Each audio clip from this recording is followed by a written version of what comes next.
Captain's Log, Episode 18. This week's episode of the Beer Vengers podcast is sponsored by Astoria Beer and Cheese Ditmars, located at 3511 Ditmars Boulevard in Astoria, Queens. Now featuring, for an increasingly limited time, the 2020 Goose Island Bourbon County brand stouts, including the one featured on today's show, unless they're out of it. I mean, I've been telling you for weeks that the selection is limited. What more do you people want from me? Enjoy their eclectic array of craft beer, artisanal cheeses, and specialty grocery items. Astoria Beer and Cheese Ditmars, home bar to yours truly, Captain Porter Brown Stout. Today's show features Huck, Beer Wonder, and yours truly, exploring the acceleratedly high ABV world of the barley wine. In fact, as the show progresses, it's hard to tell if we're still hosting, or if our aged liquid companions have taken the reins from us. Regardless, whether you want to know more about barley wines, or if you just want to study the effects of it, we've got you covered.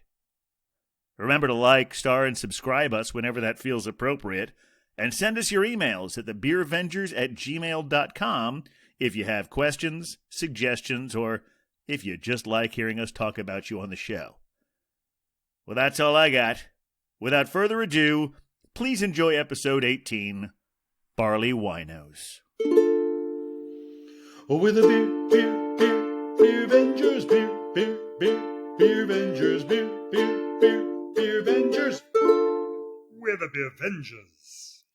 Welcome to the Beercast, everyone. Coming to you once again from an undisclosed location in Astoria, Queens, I am Captain Porter Brown Stout. And coming to you from an undisclosed location in New York City, I am the Pale Male, Hophead Huck. And coming to you from an undisclosed location in the County of Kings, it is I, the Beer Wonder. And we are the Beer Vengers. Yeah, that was solid. It started out scary and ended up amazing. And honestly, I feel like this is the first time we as a trio, just us, have really made that thing work. Yeah. Well, hello, my fellow Beer Vengers. I guess that means we can quit now. No, it's Please don't. Welcome to the show, everyone. To our show, The Beer Vengers, where we talk about beer. We talk about having beer, drinking beer while we drink beer, and have stories about beer, but sometimes other things. But beer is the common thread. Oh, and also, I'm sorry to interrupt. No. Beer. We also talk about beer. Yes. I'm sorry. Did I leave that out? Yeah. My bad. That's what. So glad you're here. For so many reasons, but that one right now. No matter what of the, I think 17 states that you're downloading us from. 20 states. Oh, 17 states is how many beers we've drunk from places. Grown but yeah, 20 states and provinces. Ooh. And whatever Washington, D.C. is, that's in that whole number 20. Whether you're coming from those 6 countries that you've downloaded us from, to amass what is today, as of today officially, 500 downloads. Woo! I was all ready to have a fake version of that to be another one of my lofty screw-ups, but this afternoon we hit 500 exactly. So excellent. Thank you. That's Thanks amazing. to all of you. That is amazing. Thank you for listening. We've got a great show for you with a theme to be divulged very soon. But before we do any of that, let's get to the pours. Right. Let's get to the pours. Yeah. And now it really is a question of who's. I know. Well, go first.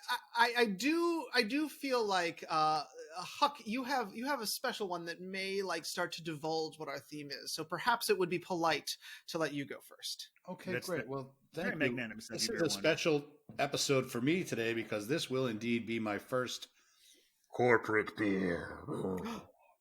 That didn't sound like I wanted it to. This is the Bourbon County Wheat Wine 2020 Wheat Wine.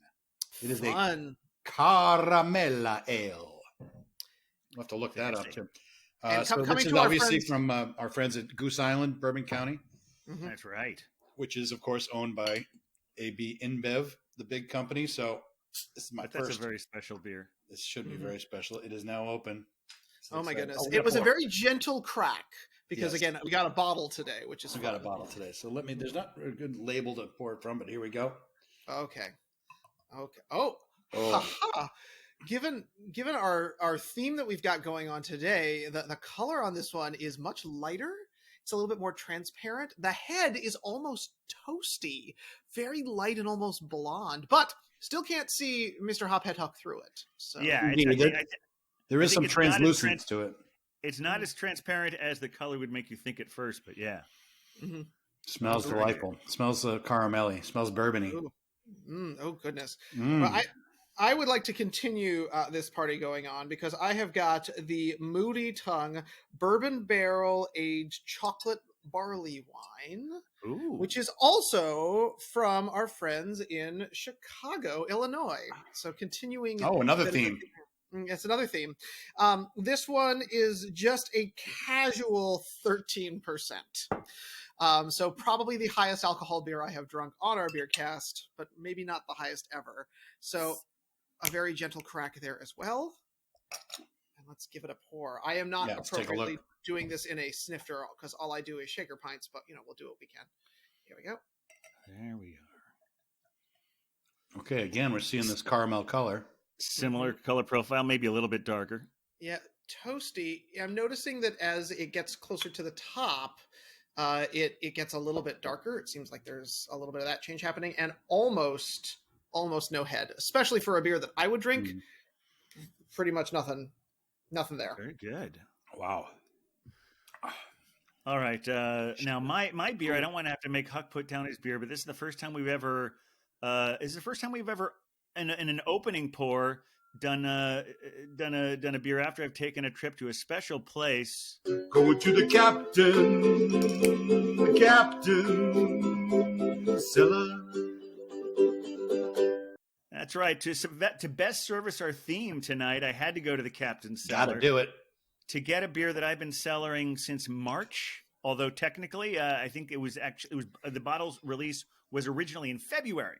So close to a full year on this one. All right. I got this in a Tavor crate, and this is from 50 West in Cincinnati, Ohio.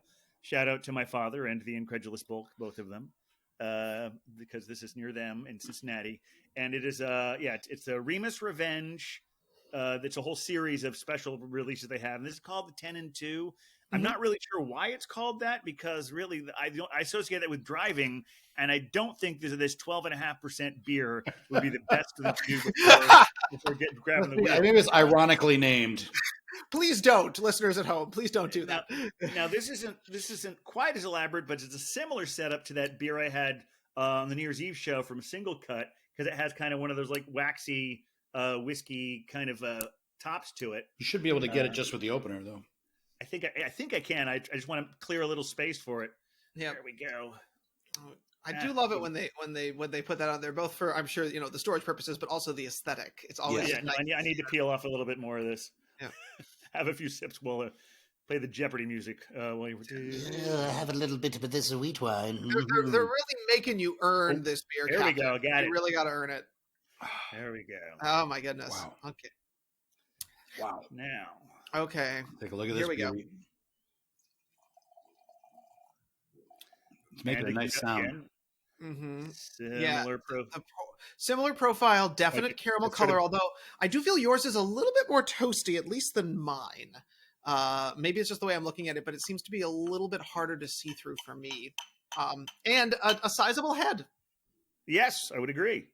It's I mean, it definitely stops at a certain point, but let's make sure I get there we are.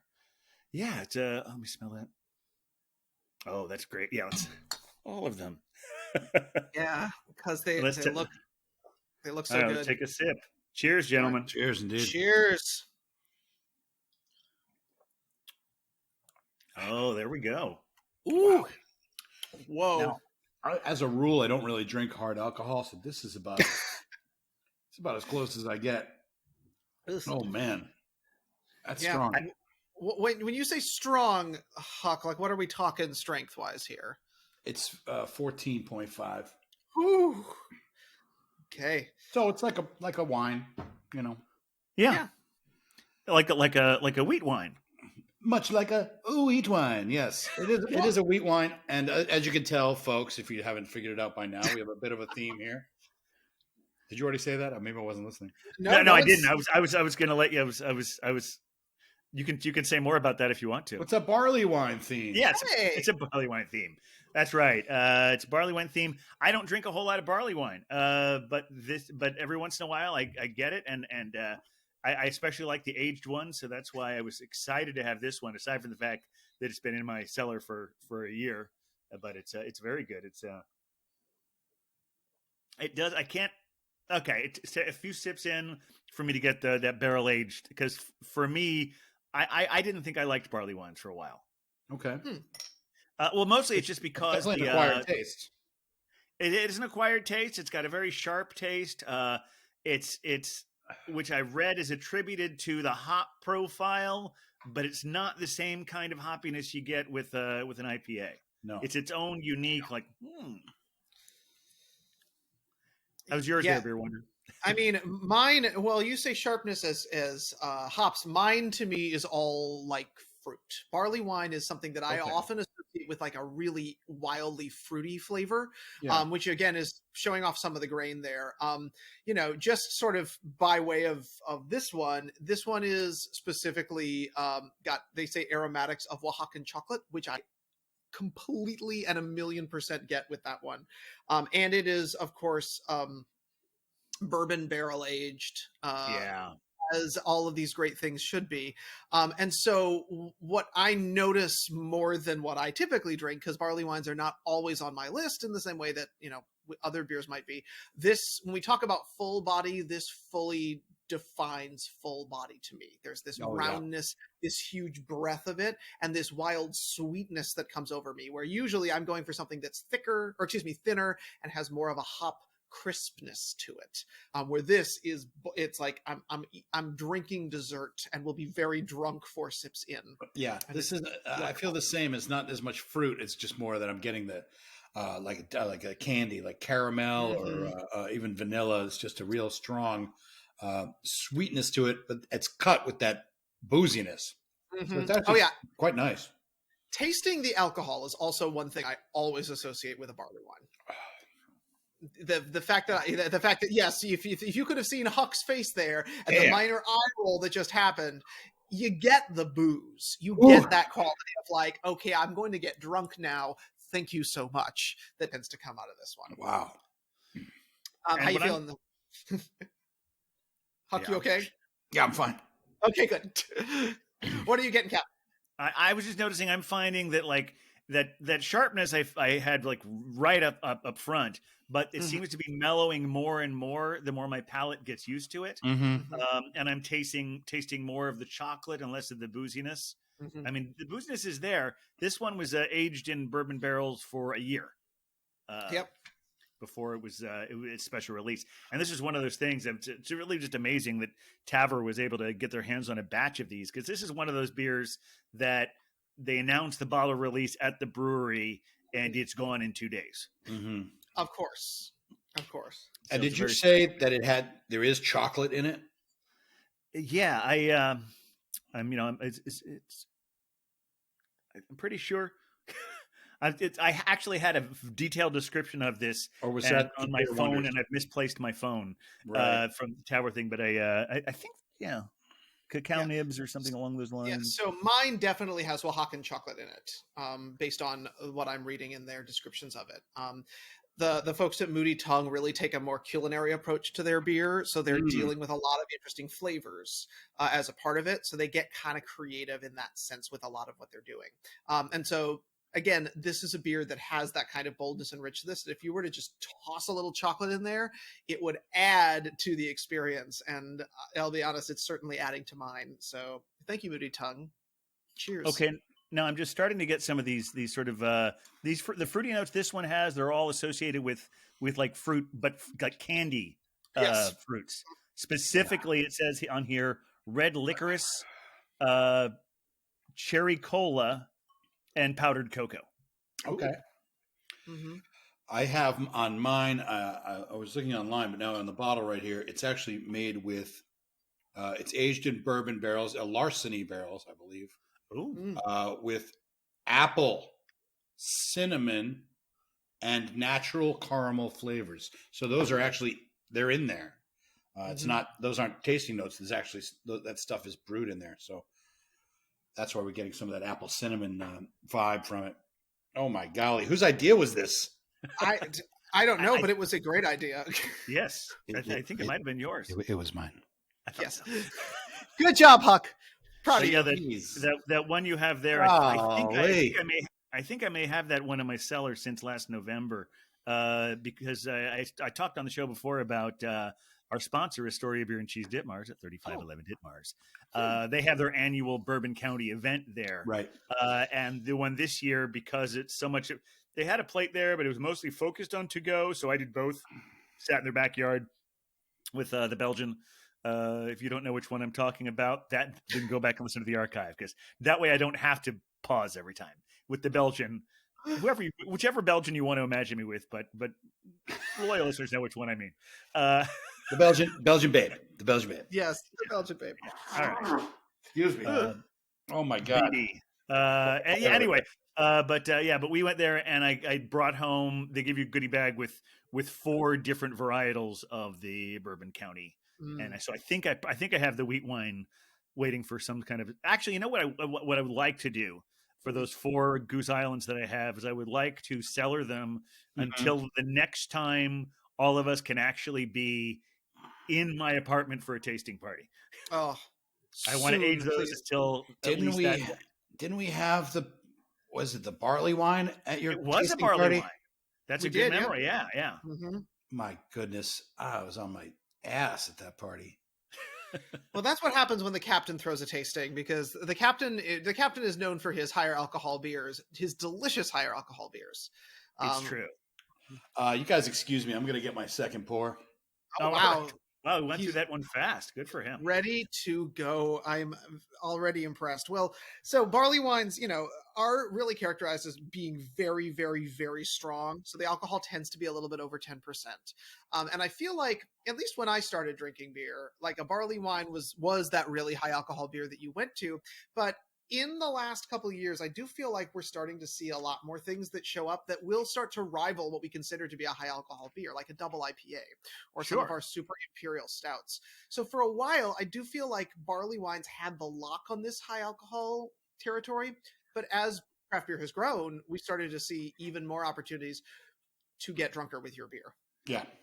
Yes, that fits in with what I read about it. In fact, the first instance I found of anyone referring to a wine to a beer as a barley wine was in 1870, and it was made by Bass Ale. Oh, sure. Okay, that makes sense. That's the first one, and so that was why they called it. At least according to what I read, I don't know if Wikipedia is as reliable as what you're reading there. But, well, I believe that you're talking about the Bass number 1, right? That's the one. The earliest. Mm-hmm. Right. But what it also said in that was that because there were not a lot of high ABV beers, since this is more the ABV associated with the wine, that's why they put wine in the name. Yeah. Even though now there are some imperial stouts with higher ABVs than these. Right. Well, and when it came to the United States, beer and wine had certain alcohol variations and responsibilities. And so when it was first produced in the United States, when Anchor was doing it, they threw barley wine as one word to not confuse people so that they knew what they were. Right. What was that, 1976? I believe, 1975, 1976. Hey, excellent, Captain. And then there wasn't another one until Sierra Nevada had one, like in the 80s, I think. That's right. Oh, what did they call it? We probably had it at Pony back in the day. I know. I just saw it on the shelf earlier today at a store. Not the Narwhal. Is it a Narwhal? It's not a Narwhal. Narwhal is more of an imperial stout, I think. Oh, I believe it was the Bigfoot. That's it, the Bigfoot, which they do still sell today. But it's my personal experience with barley wines is, even though I found some I like, is pretty limited because I looked on Untapped today. Mm-hmm. I've mentioned I have a lot since the last time I mentioned my numbers there.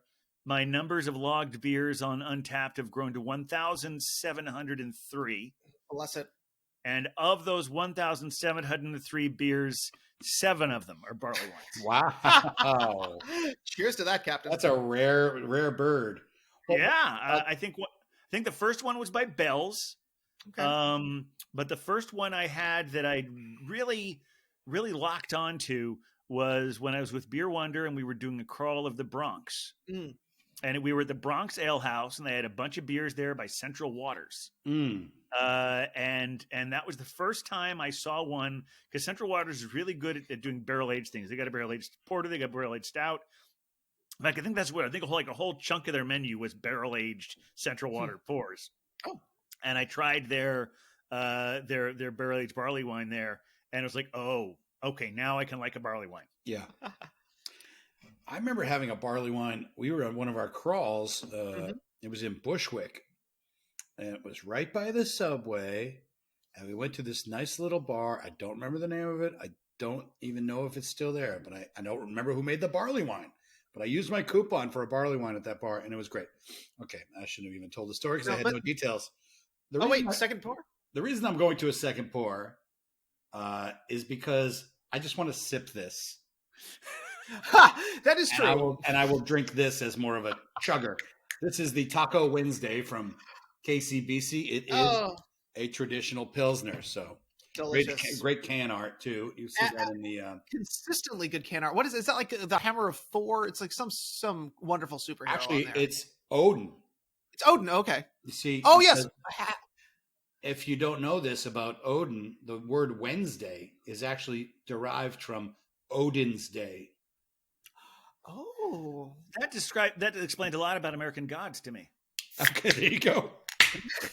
Well, and I also appreciate that Odin is having a hop-filled taco. Oh, yeah. He's got, let me pour this thing, and then we'll look at the can. Yeah. It's a nice. Oh gosh, so yellow, so straw. Excellent head, like very intense, aggressive head. I almost Beautiful. broke the glass putting it down on the counter just now because that barley wine has gone right to me. Oh my god! This is your version of a Boilermaker. Yeah, exactly. I'm gonna you get the other one is the shot. Pour it in. Yeah. No, I'm gonna take a sip. Yeah. Mm-hmm.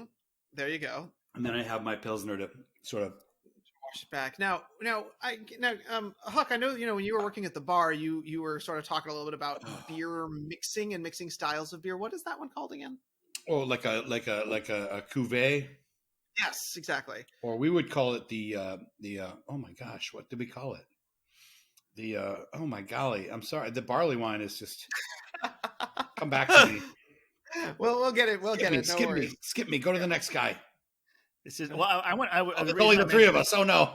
Have either one of you watched American Gods or read it? I haven't watched it or read it. I have read like the first half of it, but unfortunately, do you mind if I spoil something a little for you? I don't. That's okay. Spoiler alert for listeners at home. Spoiler alert! If even though season 3 is starting now, and if you really gave a fuck, you probably would have engaged with it by now.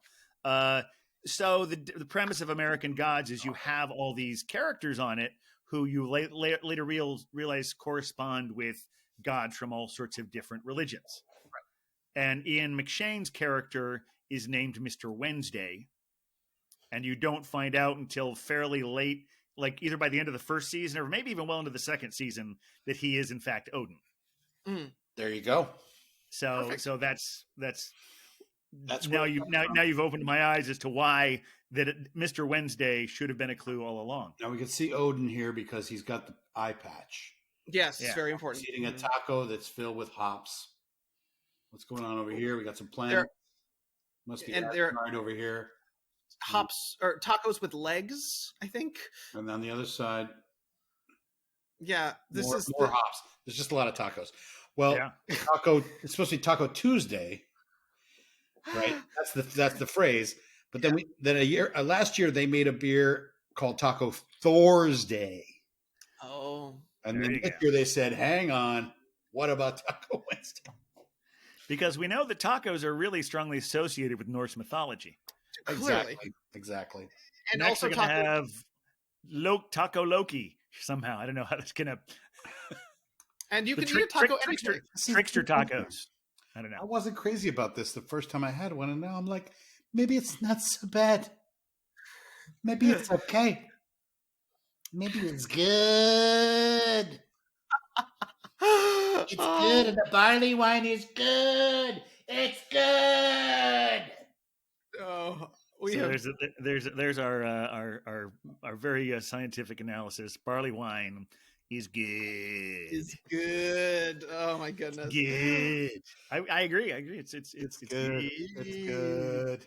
It's delicious. Did we already describe what a barley wine is? Did I miss that?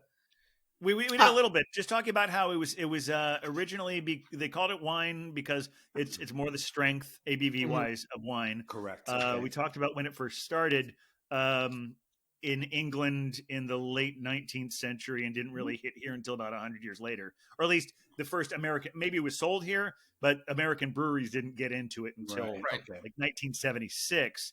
The other thing I found a little bit interesting is that the English ones tend to have a lower IBU than the American ones. Okay, tracks.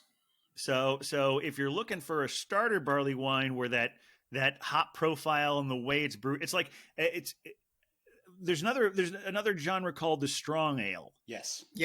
And there are some schools of thought that saying like barley wine is really just another word for strong ale, or it's a higher ABV version of the strong ale. And because that's when I read about the hop profile, that's the part that kind of confused me, because the kind of bitterness that I experience from an IPA, the hop that I associate with hoppiness, is very different from the one I experience from a barley wine. Right. No, agreed. The other thing I think is important to mention about these is that it is kind of a flex for a brewery in many cases. Like they use it as their big show off thing, because not only are these beers expensive to make because there's just a lot of materials that are used, but they also take a ton of time. Okay. I mean, and that is an element that I think we often forget about. And so when a brewery puts these out, one of my favorite barley wine experiences is with my buddies over at Circa. Go take care of them at their window right now. But they put out a barley wine that they had been aging in Widow Jane barrels just all around the restaurant for like a year and a half, maybe 2 years before they finally cracked it. And so there is the expense of making this very intense, you're dealing with some pricey grains as a part of this, but you also need to get the barrel, and then you need to hold on to it and keep an eye on it for a year before you're even able to crack it, which is part of the reason why, back when I think we used to get these at the Pony, or the few times I've seen them on the Pony, they give them to you in a teeny tiny little glass because they're very strong, but they're also a really expensive, challenging thing for a brewery to make. Part of why they're so good, I think, Yeah, I think the last barley one I had was on New Year's Eve. I don't know if you guys remember this. We had, see, the captain's eyes are like, did we have one? We had the Fort Ticonderoga barley wine from Gun Hill. It was a 12-ounce can, and I know we had it. I know we had it because the next day I found the empty can. Which New Year's Eve would that be? This past New Year's Eve. Oh, the one? Okay, you no, you I'm sorry. I mean 2020.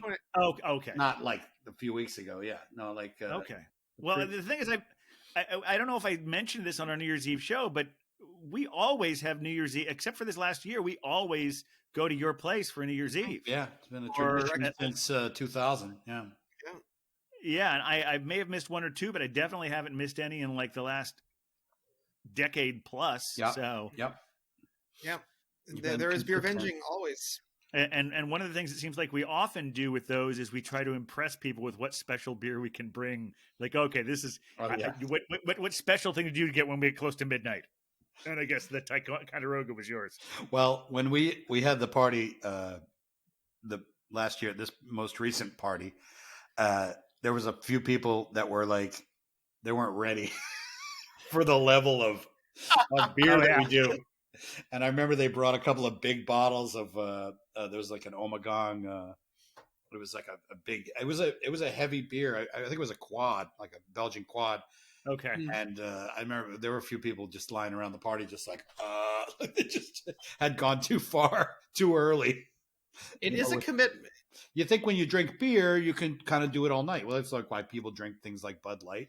They can have it. They can have it all day and all night, and they can have a good time the whole time. But if you're drinking big old barley wines and you're trying to do the same thing, that's not That's not going to No. have the same results.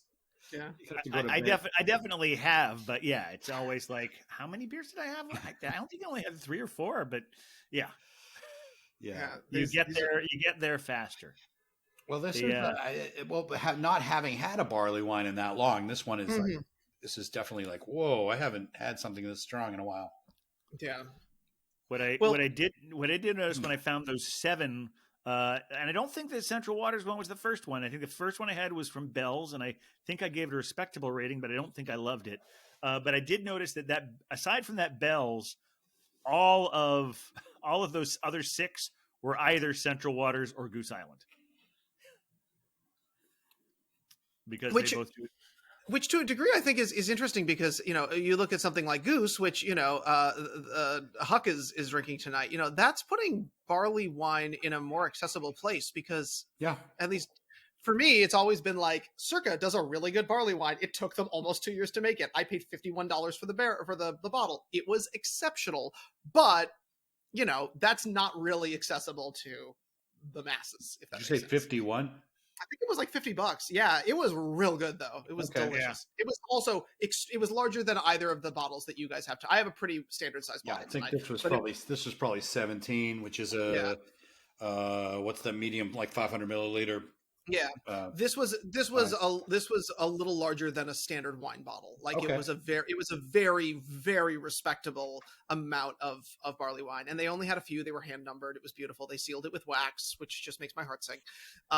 And it was spectacular, but that's not within reach of most people. It was a real treat for me. But something like Goose Island can get that stuff out there more easily.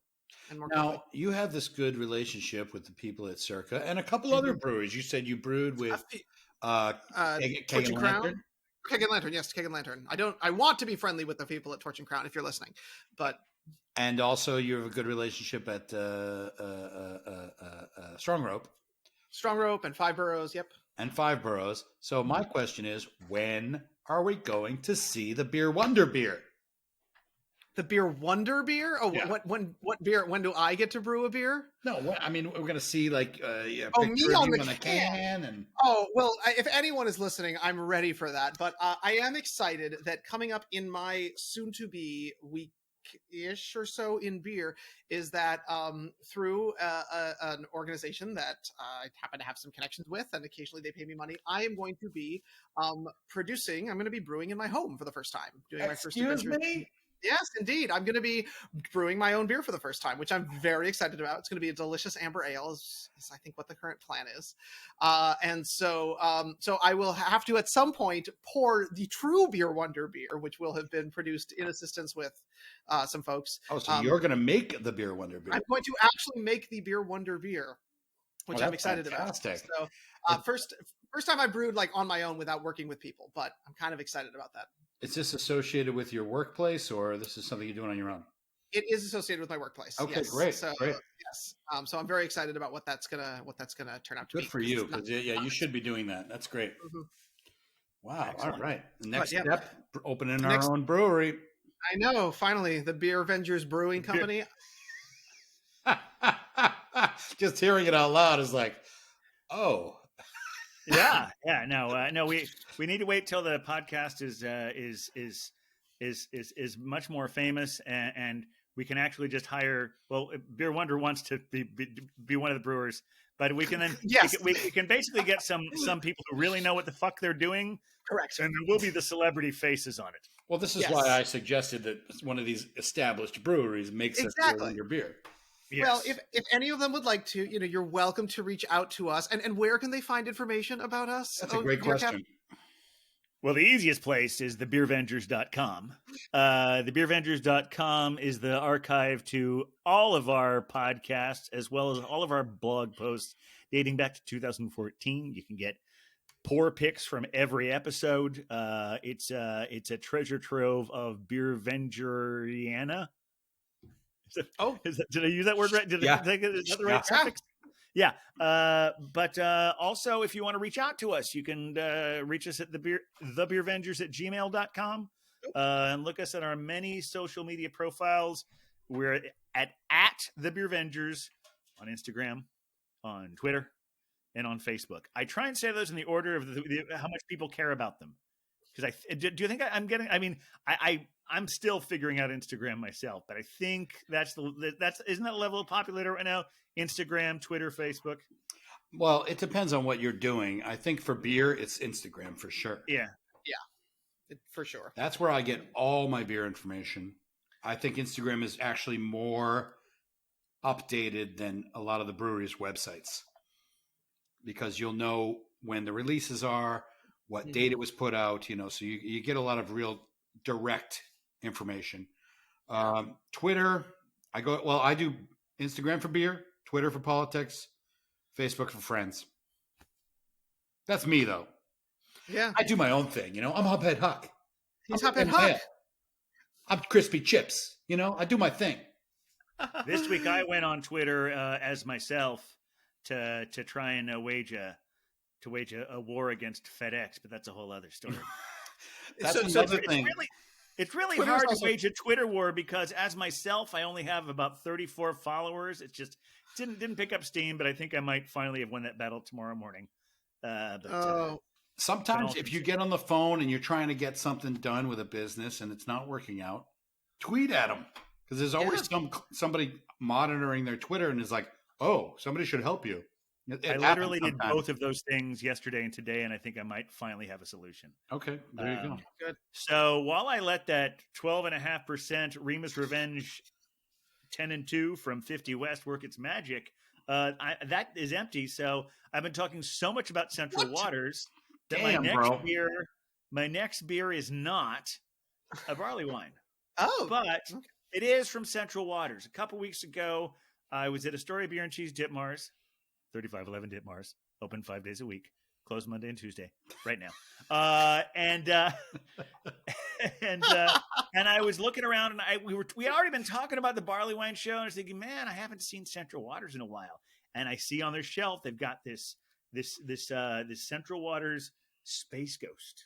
Ooh, I believe it has ghost peppers in it. Oh my! Oh, very exciting! After my experience with spicy beers last week, I'm excited to see how this goes. Yeah. Now that is qualified as a stout. I'm gathering it is an imperial stout brewed with. It just says chili peppers, but some of the stuff I looked on the web indicate that they might be ghost peppers, and that's why they call it this. Oh boy! But it was funny. I was at the try that.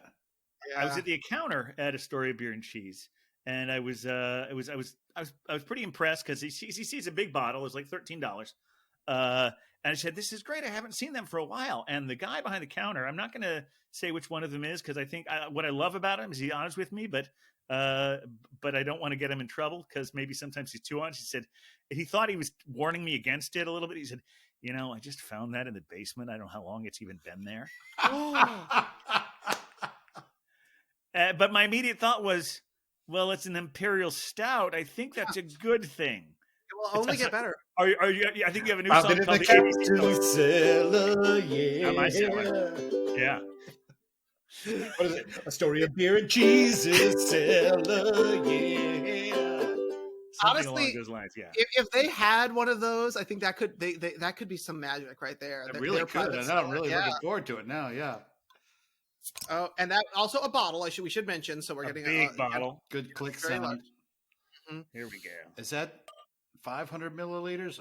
I'm sorry. Go ahead. Oh, okay. No, it's. I'll be sipping on this for a while after we press stop on this. This is very, very dark. It is black. It is like pitch black. Oh, but it does have a nice little head there. I just careful. And thank you. That I was going to say after a barley wine, throwing in another imperial stout. That is a bold. And actually trying to get a good. That's the thing. Every time I notice, like my second pour is. Oh yes, have you guys watched Space Ghost? I've seen it. I have not, of course. Oh well, they've given. Well, this is another topic I think we need to get into in a minute. Yeah. But yeah, no. Space Ghost Coast to Coast is hilarious. It's the best. So that's another really great thing about. I haven't. You guys should taste this, shouldn't I? Yeah, we're all waiting. Where is that spice, Captain? Oh, it's there. It's good. Yeah. It's like I've occasionally had these. Oh, it's giving dividends. Okay. Which I love it. I love Oh yeah. To be quite honest, I love the ones that are not subtle and bang you over the head. This has those elements, but there's a little bit more going on. All the other elements, or it doesn't overpower the really great imperial stoutness of it. It's have another sip of that. Always, got to go for 2. Check for science. This is the. That's fantastic. So tell you about the kind of characters we are. I'm still drinking my barley wine. Yeah. And then I had to get a Pilsner to help me out. Captain's like, "Oh, my barley wine's gone. Let me drink this imperial stout with ghost peppers." Yeah, that's me. It's Oh, I should say Central Waters is in Amherst, Wisconsin. I don't know if that'll add our list of states. That's why you're the captain, sir. Cheers, Captain Knows. Well, I did dial back a little bit tonight because last week this is the most relaxing Wednesday that we've had in a month, isn't it? Fair enough. Because we ticked these off last week. We had the 1 week because we don't always record on Wednesday, and you can listen to it whenever you want to. You can't listen to it on the way they were doing it. But we had one Wednesday where there was a riot, and we had to spend 15 minutes just talking ourselves down before we could even before we press started. record. Yeah, and then the next week was the impeachment hearings, and that was still wow. This is happening. This is good. This is happening. It's weird. And then last week was Inauguration Day, and it just sort of giddiness, and now it's like, oh, we've had a new president. Here we are. Might as well enjoy a 12 to 14% beer. I can think about petty things like starting a Twitter war with FedEx now. It's great. Yeah, nice. But this is really good. I'm gonna get to this after I get to the whole space ghost thing, because Beer Wonder, you confided in me a week or so ago that you're looking for recommendations of things to watch. You're trying to increase your playlist. Indeed. And I think we should all contribute to Beer Wonder's playlist. Yes. But I think we need a little bit of background as to what's been suggested to you so far. And this is very exciting. So I know nothing of television. Never watched Game of Thrones. Never watched Game of Thrones. Exactly. So I start with a base watch list. Now, when I was moving into college, I went to college with a bunch of like movie nerds. And so I was given a list of the ones you're supposed to see. So like Ben-Hur, Schindler's List, Casablanca. So all of that's sort of been taken care of. And, I have a deep affinity for anything that is a little bit campy and trashy. And so if it's a little campy and trashy, I've probably seen it. I also enjoy the entire Oceans collection. But anything that is so I haven't seen Ben-Hur or the entire Oceans collection. I think I've only seen 2 of the Oceans. Okay, well, yes, the Oceans are their own unique version of weird. But if it's important or people know about it, it's usually outside of my. I mean, it took me how many weeks to actually watch Tiger King? I think it was like a solid 2 months. I haven't seen it. I don't think I'm ever going to see it. I'm good with that. Now, I don't mean that in a snobbish way. I felt like there were all the wonders. Everyone, you have to watch it, and other people were like, it's whatever. I'm like, I feel like you almost had to be. I don't know. Well, how long did you wait for that one? You said how many weeks? I mean, it was probably at least 4 to 6 weeks, maybe 8. It took me a while to get there. And then when you finally got there, how did you feel about it? It was ridiculous, and I understood what everyone was talking about, and I watched it once, I will never watch it again. But it was, it was that level of just weird and campy enough that I was like, okay, I get you.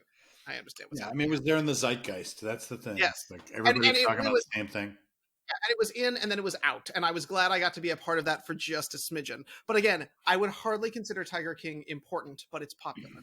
Right. It was right at the beginning of the pandemic, too. So it was one of those things that everybody latched onto at the same time. Exactly. But I also think that that's part of it.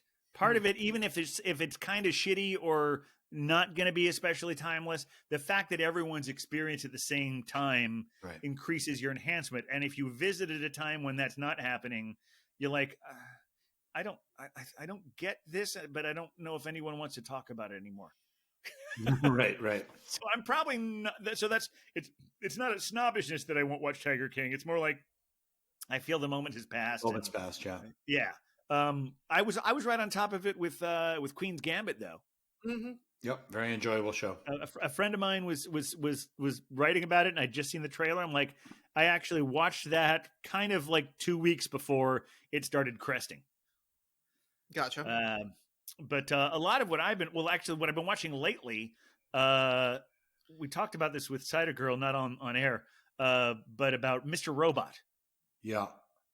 And about how you both kind of petered out somewhere in season 2, I think. Still haven't finished it, yeah. Yeah, but it's one of those things where I kind of kept wanting to finish it, but I felt like it's complicated enough that I was putting it off because I feel like I think I need to rewatch it, but is it really worth rewatching the whole thing? So one night I just threw on an episode of it, and I just forgot how great that first season was. Yeah, it was really good, yeah. And so it didn't feel like a chore in any way, and I got through the first season like, okay, all that is ever going to exist of this show is in the world now. I can go it, and I can if I just continue with this one, I don't have to worry about losing any plot threads. There's 4 seasons, maybe 50 episodes at most. I can do, and I'm in season 3 right now. I'm very much enjoying that one. Yeah, the problem with the Mr. Robot that I have, and some other shows too, not just Mr. Robot, is that the idea of what they call the unreliable narrator. Oh, yes. So you're given information on the screen, and the information you're being given might not necessarily be what is actually happening in reality. And then when you find that fact out, like for me, when I found that fact out on Mr. Robot, I was season 1 or season 2, because there were 2 big reveals in that sense. I think it was a season 1 when you found out the one thing about his. But you didn't have some suspicions about that already? I didn't at all. I don't think I did. No. Okay. And I was surprised by the identity of the thing, but the idea that it might be something like Fight Club had occurred to me. Right, like Fight Club, and Fight Club kind of sets the precedent for that, the unreliable narrator. But yeah, I don't know. I see it too much now. You know, it's like a crutch almost. But a lot of shows. Well, I definitely feel that way about Westworld. I think Westworld is trying too hard to blow our minds. Oh, I wouldn't even watch that 3rd season. I didn't even start it. But I feel like Mr. Robot had such good storytelling. It's like the best version of the unreliable narrator. You know what? Season 1. Can I just say something? I feel like I like these conversations that we have after the podcast are so great. I really enjoy these post-show, conversations, and I want to thank you guys for it. We're still recording, Huck. Excuse me? We're still recording. I hope people are still enjoying this one. What? Because we're talking about this is Beer Wonders playlist we're talking about here. Exactly. You're getting me. Yes. I know. It's going to be a new segment, guys. It's what the hell did Beer Wonders watch this week? And to tie back into my beer. Yes. Beer Wonder, do you have HBO Max? I have access to it. We don't talk about that. Okay. Well, no, that's good enough. Because they have like a ton of stuff from like Turner, and one of them is Space Ghost Coast to Coast, and they're all like 15 minutes long. It's like part of the whole Adult Swim thing, and it's basically all taken from stock footage of Hanna-Barbera things, and have a other thing completely created. There actually was something that was supposed to be serious called Space Ghost, but now he's just a blowhard talk show host. and they fit in all these like stock characters, and they've cut them and pasted them into these other weird things, and it's very funny. And then they have real life people as well on the show as guests. That's right. Yeah. They're always by video, so it's almost like the precursor of Zoom. Yeah, it does seem like. But they're always by remote, because the idea that Space Ghost is on some like fucking space satellite or something. Yep. Fucking Space Ghost, am I right? Exactly. Fucking Space Ghost. And it's spicy and rich and chocolatey and also hilarious. Exactly. Well, I will put that on the list. I'll report back. It's important, secret, non-beer related mission. You see, when I have the Pilsner, it's almost like a comfort barrier. So I can take sips of the barley wine and not feel like I'm just having like little sips. So since now we're back into discussions of pacing, I think tonight I'm going to talk about, this fits in with a whole weird whatever's happening on Wednesday night. This week was a more calm one. This week, okay. Oh, is there another song? I'm just ready. I'm ready. Okay, no, it's nothing preset. No, but this week, a lot of restaurants all over New York City. Okay, you don't have a restaurant week song, do you? Restaurant week. It'd be the same song. We're gonna have a restaurant week, yeah. But we can't sit cheek to cheek this Don't year. do it. It's all to go and delivery.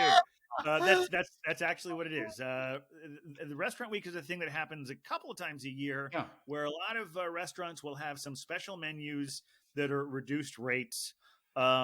And this year, since they can't do it the normal way, and since restaurants are hurting so much, a lot of them are doing it this year all in to-go or delivery, or sometimes even outdoor dining. Mm-hmm. And it's like, because it's 2021, they're all for 2021. And tonight, I went to a great beer bar a couple blocks over from Astoria Beer and Cheese Ditmars called Rivercrest.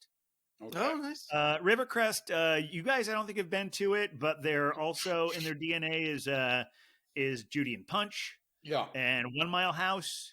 They had a deal going for 2021. You could get a burger and fries and a half a dozen wings. That's great. And they also, on top of that, if you have a MasterCard, which I wasn't even sure I had one, but I shuffled through my cards and here's one with the MasterCard. If you register that with the website, you get like a $10 credit. Oh wow! Off of that 2021. I mean, probably they're assuming this is going to be like 2 people doing this, but yeah, any charge there associated restaurant, we could get $10 off. Do either of you guys have any places in your neighborhood that are participating that you like? I'm not aware. There's a couple near my secret location. So big shout out to Grand Electrica, who this really takes it back. But during Hurricane Sandy, really took good care of us in the neighborhood, and we took good care of them because we were nervous about them existing. And also, like, I know we're talking about beer here, but oh my God, their margaritas just everything. So they've got a good deal going. I also want to do shout out to Seymour's, which will have a really cool small brewery next to it that was supposed to open in 2020, but of course, casual pandemic. So hopefully we will be able to crawl a little bit there and check out what's going on, as well as Superfine, which has fed me well during all of these times. So also, cool. Quick push to always call your restaurant and talk to them on the phone, and get them to order that way if possible, because that helps cut down on some of the fees that our delivery services take out. Excellent point. And to extend on that further, when you go to the restaurant week, I don't know the name of the website. It's like NYC to go, or anyway, just Google New York City Restaurant Week 2021, and you'll get to the main thing where they have everything listed there. Yeah. They actually, when you click on the button to order from your restaurant, they have an order directly from your restaurant on there. Mm-hmm. And like, for instance, the one from Rivercrest is called something like Chow Now. But I think they just pay them a flat rate to be listed on there every month. Because Chow Now specifically sends you an email saying, we are not, all the proceeds from this purchase go to the restaurant. That's great. That's really important. Don't use Seamless. Don't use Grubhub. Don't use Delivery.com. Any of those, because they're not good for local businesses. Okay. And I see that it's sponsored by our friends at Stella Artois. Oh, yeah. Ooh. There you go. I'm doing the promotion tonight. You are Hophead Hawk. You have jumped to the shark. I'm very excited about this. Yeah, I mean, they're not the evil empire. Yeah, they're not building daisy cutter weapons to destroy villages. They're just making beer. Yeah.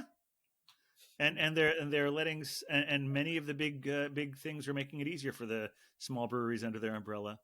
I mean, because I have not seen a drop off in quality on any of that Goose Island stuff since InBev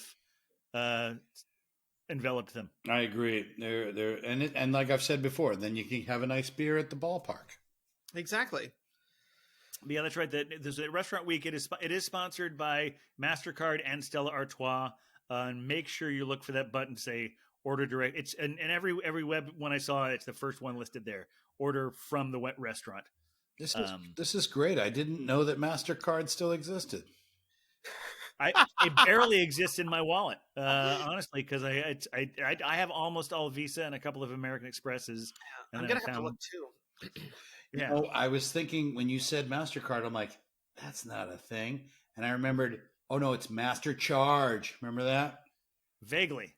Yeah, you guys aren't as old as I am. No, I didn't. When I was a kid, Oh no.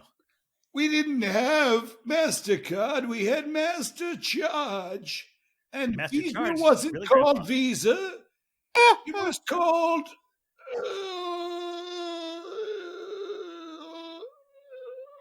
Is it Diners Club, Grandpa? American... Oh, this bit would have worked better if I remembered what Visa was called. Honestly, Hophead Huck on a few sips of barley wine is perhaps my new favorite thing. Yeah. Maybe he'll sign over some of his traveler's checks to him that he takes with him every time he goes on vacation. Don't leave home without him. What? I'm sorry. What? Travelers? No, I know what these are. I know. But yes, what's funny is that you can talk to your travel agent about it because they're very relevant these days. This was a Jeopardy question the other night about what Visa used to be called. What was it called? Do you remember? No. Bank of Americard? Bank of Americard. Hey. Bank of America. It's weird because Bank of America still exists. No, I think Cider Girl just gave me bad information. No, That's probably right. Bank of America had their own card, so it was Bank of America card. Bank of America, she says. Then it became Visa. Became Visa. And Master Charge became sense, yeah. MasterCard. And Diners Club stayed Diners Club. But no one has it. No. It's not a real card. And American Express stayed American Express. But you know what I've been using? Apple Pay. Hey. Oh, man, it's wild. You Contactless. wave your phone over the thing and you just click a thingy and you paid for your stuff. But you're still using one of your credit cards to do it, right? It's That's just right. whatever credit card is linked It's to just a courier for your credit card. Yeah, that's right. That said, the Apple Card, which I do have, which I use through Apple Pay, is delightful. And if you are looking for a credit card, I'll give it a solid 50%. Yeah, I got an Android phone, so I'm sure there's some kind of a Google Pay thing as well. But naturally, the thing is, you have to get your merchants to get on board with it. That's the tricky part. Correct. Wow. Yeah. Well, this is a great show. I think this is. This has been it's barley wine. I think this is our best show. It's our best show. It's a barley wine infused show. I'll say that much. I know that I use the word best a lot, and I'm using it again. Best show. Well, there you go. Best show. And honestly, I just wanted to say, barley wine, you can come back anytime. I absolutely concur with that. Yes. Cider Girl just walked in and she's like, "Are you okay?" Oh, bless it. Blessed indeed. Yeah. Under his eye. Well, yes. Blessed be the fruit. Are we? No. Well, Trump's gone now. Trump's gone now. I'm out. No more handmaids made analogies. No. But I just realized that Beer Wonder said, he says blessed, and I thought you were making a Handmaid's Tale reference, but now I realize you haven't watched that, have you? No, I haven't. I just say bless it when it's a Southern thing I picked up because I do connect with people from the South who will just say to bless it when they're being. What do they say on Handmaid's Tale? They say blessed be, right? Or blessed be the fruit. Blessed be the fruit. Yes. And I'm just generally blessed. Fruit in this barley wine, yo. Yes. Under his eye. Cheers. Bless it, I guess. Well, I want to thank however many of our listeners in our 20 states and that are 6 countries and 500 downloads are still around. We love you. And you can come back anytime as well. I encourage all our listeners to come back anytime. It's we've got a lot of good shows coming up. Next week, we may have a very special friend who will be our very first Beer Venger to be. Oh, interesting. Yeah, that's basically anyone who comes on the show, if they don't have a Beer Venger name yet, they're a Beer Venger to be. Spoiler alert, being on the show makes you a Beer Venger. Yeah. So it's going to be an interesting origin story because it will be an origin story when the show is actually a part of their origin story. Oh, man, I don't even know what's... Mull over that meta bullshit. It's a lot happening. I need some time to think about the postmodern implications of this. Excuse me. Yeah. I think you can imagine. I have faith in you, Beer Wonder. Did we miss anything? Is there any other? We didn't do the week in beer. Oh yeah, what? Well, yeah. Well, My weekend I beer is mentioned that I'll be brewing, so Oh, he did mention that. Yeah. I just realized when you touched your shirt, is that a velour shirt? it is. It's velvety. Oh man. Wow. Now talk about aging myself. I used to wear velour shirts in junior high. That was my velour shirt. That was my peak of velour shirt time. I'm just trying to keep it real. I'm trying to hang out with the kids. He's perplexed by this. no. I was just trying to. I'm perplexed. I'm trying to think. Do I say anything about my weekend beer? Because I kept meaning to go have experiences to inform my weekend beer. But my battle with FedEx, which is actually over wine, believe it or not. It's after over wine. Okay. It's over wine. Yeah, not barley wine, just wine. I'm just. We'll talk about that later. But it's honestly, your battle with FedEx may have forced you to drink, so that could make it your weekend beer. Yeah. Very clever. I also think that my restaurant week story fits into it because I did go meet with our guest for the week for next week, and then I went to Rivercrest to pick up my dinner. And I did they have a really great looking Imperial Stout on tap there from LIC Beer Project. I didn't get it because we were doing the show, but I wanted to have a beer with my dinner. So this is my pacing thing that we're all talking about pacing. I wound up having this this dusky dark lager from Oxbow. Yeah. I've been wanting to get it. I picked that one up from Astoria Beer and Cheese Ditmars at 3511 Ditmars a couple weeks ago. And I think, okay, nice 4%er is a good beer to have before the podcast, as opposed to last week when I was just when I was at a double Manhattan from Knob Creek in a big pointy glass, because that's the kind of this week. Like, no, I'm gonna ease into it this week. A full disclosure, I had a beer out of it with this lovely Ghost Pepper Imperial Stout. So I'm the only one who showed up sober, is what you're saying? Wait a minute! You really think me having a 4% black lager doesn't count as sober? Well, I've seen your fridge. He's right at 10 and 2 right after that. No problem. I think so. I think if I had a car, that was a beer I could definitely drive after. If I can drive after the beer, I can podcast after the beer. This is not a. You don't want to drink and drive. That's just a thing. No, you don't. No, but 4% beer. Oh no! I mean, I know you don't want to. There's or operate heavy machinery. I'm just honestly disappointed in myself that I was the only one who didn't show up having had a beer. So I'm just saying, this is room for improvement. I will do better next week. You know, you just admit at the beginning of the podcast, it was the highest ABV you'd ever had on the show. How is that not doing better from the gate? Thank you. I appreciate. I need this. I'm a millennial. I need regular positive reinforcement. It's the only way we get through. I'm gonna say this, something I said to someone earlier this week who's having a moment of insecurity, and I think it's going to help you a lot. You is smart. You is kind. You is important. Oh, you haven't seen The Help, have you? No, I haven't seen. Okay, that. Another thing you haven't seen. Otherwise, that's.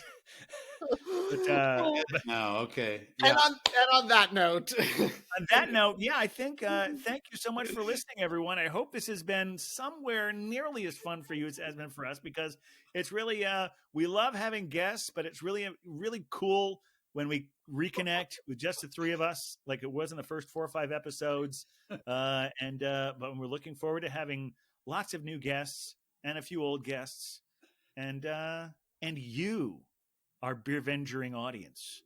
Huck, play us out if you would. You got it. Well, we're the beer vengers, beer vengers, beer vengers. We're the beer vengers. The beer vengers.